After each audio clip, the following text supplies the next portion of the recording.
할렐루야. 사랑하는 반석의 성도 여러분, 2020년 5월 29일 아까베 시간이 돌아왔습니다. 어제에 이어서 오늘은 하박국서 2장 2절에서 11절까지의 말씀을 묵상하겠습니다. 어제 여러분 살펴보았듯이 하박국의 질문으로 끝나게 되죠. 그래서 오늘은 하나님께서 답을 하시는 그런 장면입니다. 우리가 인생을 살아가면서 수많은 질문을 갖는 것이 참 중요하고요. 그것에 대한 올바른 해답을 얻어가는 것, 그것도 너무나 중요한 이치죠. 요한복음 18장에 보면은 예수님과 빌라도의 만남이 있습니다. 예수님이 사로잡히셔서 빌라도의 법정에서 예수님이 이렇게 얘기하시죠. 진리에 속한 자는 내 음성을 듣는다 라고 하니까 빌라도가 질문을 하죠. 그럼 도대체 진리가 무엇이냐? 그것에 대한 답을 듣지 않습니다. 빌라도는. 그리고 자기의 생각대로 좋은 질문을 하였지만은 답을 듣지 않고 자기의 계획대로 일을 진행시켜서 결국은 잘못된 결정을 하게 되고 그의 인생이 참 비극으로 끝나게 되는 그런 비운의 사나이가 되게 됩니다. 성도 여러분, 그런 의미에서 오늘 우리들은 하박국을 통하여서 배워야 될 것은 하나님 앞에 질문을 가지고 다가서는 자세와 또다시 그 대답을 듣기까지 씨름하고 성루에 서서 하나님의 음성을 들을 때까지 기다리는 이 자세를 여러분이 회복하였으면 좋겠습니다. 그래서 하나님이 답을 주셔야 인생이 참 좋은 길로 가지 않겠습니까? 자, 오늘 하나님께서 이제 대답을 하시죠. 3절, 2절 말씀 보니까 여호와께서 내게 대답하여 이르시되 너는 이 묵시를 기록하여 판에 명백히 새기되 달려가면서도 읽을 수 있게 하라. 여러분, 이 말씀은 두 가지로 해석이 가능합니다. 첫 번째는 달리면서도 읽기 쉽게 크고 쉽게 써서 많은 백성들이 볼 수 있도록 해라 라고 하는 내용인과 동시에 아무런 의욕이 없이 무기력하게 살아가는 사람들에게 이 말씀이 들려지거나 읽혀지면 다시 달릴 수 있다라고 하는 내용이에요. 그러니까 하나님께서 뭐라 말씀하시는지 정확히 그 말씀에 답을 얻게 되면 이제는 주저앉은 사람들이 일어날 수 있어서 달릴 수 있다는 아주 중요한 내용인 것입니다. 그러면 하나님께서 말씀하신 답이 무엇이죠? 그것은 3절에 이렇게 하나님이 응답하십니다.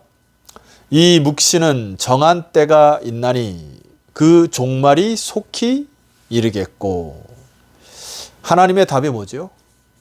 이 묵시는 즉 감추어진 것은 다른 말로 하나님께서 이루고자 하시는 내용은 정한 때가 있는데 그 정한 때가 뭐죠? 종말이 속히 이르겠다. 즉 바벨론이 아무리 강하고 지금 날뛴다 하더라도 곧 끝이 올 것이다. 이것이 하나님께서 주고자 하는 메시지예요. 그래서 그 3절 하반절에 보니까 내가 말한 것은 결코 거짓되지 아니하리라. 비록 더딜지라도 기다리라. 지체되지 않고 반드시 응하리라. 바벨론에 의하여 너희들이 때로 침략을 당하고 고통을 당할 날이 오지만은 그것이 끝이 아니라는 것입니다. 바로 이 바벨론은 그들의 종말을 하나님께서 이미 예고해 두셨다고 하는 것입니다. 악한 나라와 건세는 반드시 하나님이 응징하실 것이라고 하는 메시지예요. 자, 그렇다면 이 하박국의 일단 마음의 답은 됐어요. 하나님이 이 바벨론이 악한 나라였지만 그들을 사용하여서 그들도 역시 종말을 이르게 할 것이다.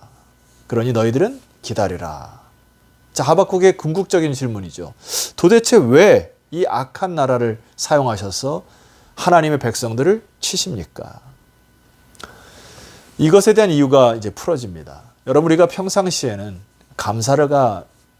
감사의 입술이 사라질 수밖에 없어요. 왜냐하면 너무나 평상시에 주는 은혜가 크니까. 그런데 병이 들거나 어려운 일이 당하면 다시 잃어버린 평상시 삶에 대하여서 다시 그것의 은혜에 감사하게 되는 경우가 옵니다. 하나님이 바벨론을 통하여서 이 이스라엘 백성을 깨우치게 하는 것은 바로 이 죄의 대가를 치르게 하려고 하는 것입니다. 그들이 죄악된 삶을 살아가면서 그것을 잘 모르는 거예요. 일전에 제가 군대에서 다리 수술을 했던 때가 있습니다. 훈련 받는 도중에 다리를 다쳐서 그것이 골마서 썩어가는 것도 모르는 상황이었어요. 만약에 약을 미리 먹었다고 하면은 그 약을 통하여 수술을 안 할 가능성도 있었는데 그 시기를 놓치니까 끝내는 이제 칼을 대어서 염증을 짜내고 소독을 하고 그렇게 수술을 했던 기억이 납니다.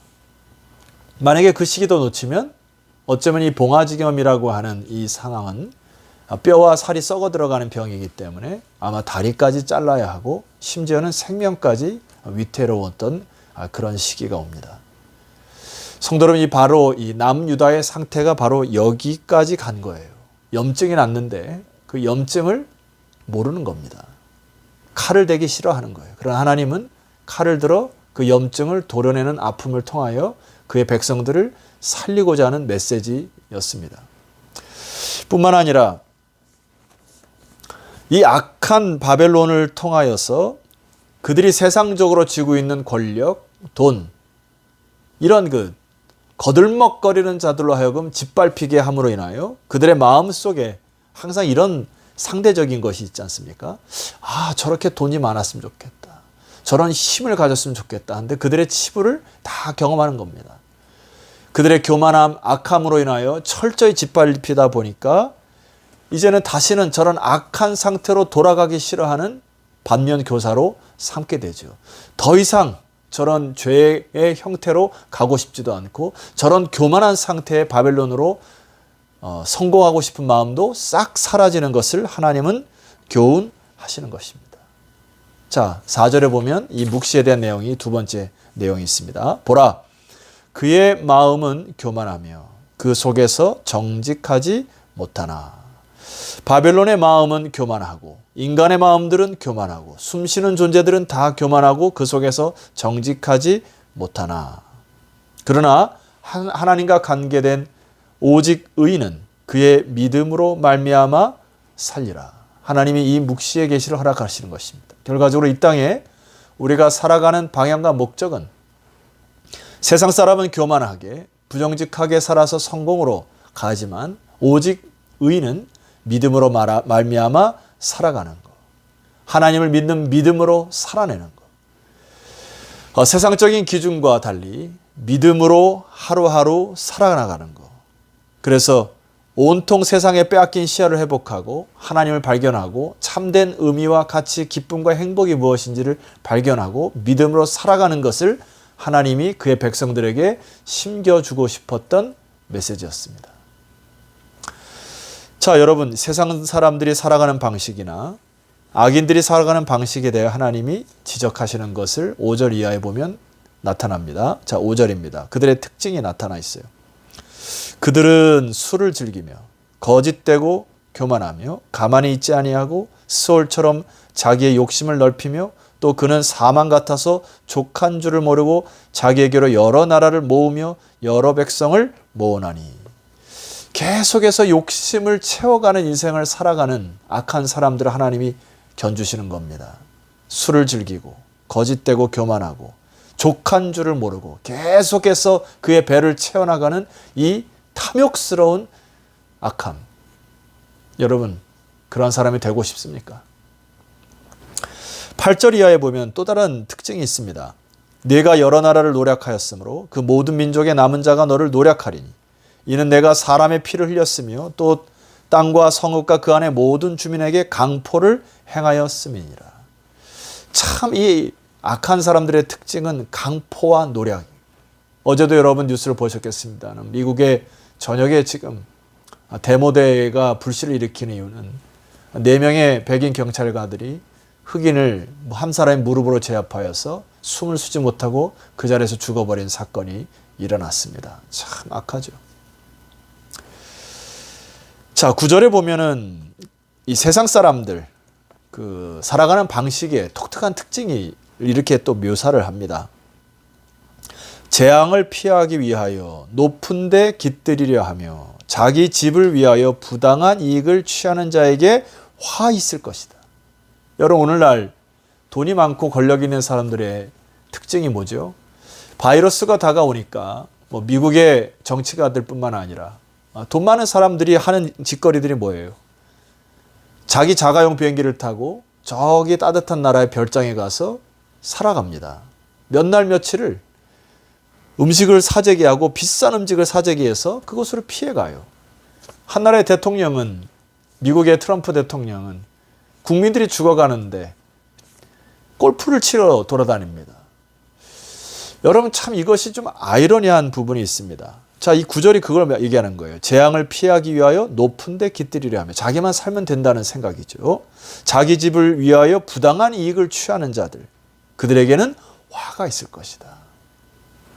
10절, 내가 많은 민족을 멸할 것이 내 집에 욕을 부르며 내 영혼에게 죄를 범하게 하는 것이 되었도다.